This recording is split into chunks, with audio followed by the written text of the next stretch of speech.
how I approach sexuality is through how do they experience pleasure.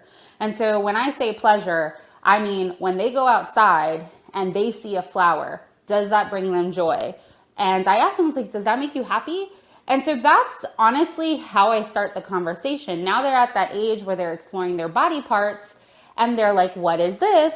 And so, well, that's your clitoris. And so only you can touch your clitoris. And they'll be like, well, what's that? That's your vulva. And it's identifying things. And even though some people are like, that's too young, it's the fact that my mom did that with me and I didn't have sex until I was 22 because my mom talked to me about when I started getting older, which we'll talk about this a little bit later, as I started getting older, because she had conversations around sex. It was something that was so normalized in our household that when I started experiencing like urges at a young age, I was okay. Like I wasn't shamed. And, I think that what ends up happening is when we neglect the conversations, the foundation of it, we have a shaky foundation on anything, that means any truth can be their truth. And so I'd rather my children have a truth that is solid than not have one at all and then have a bunch of people influencing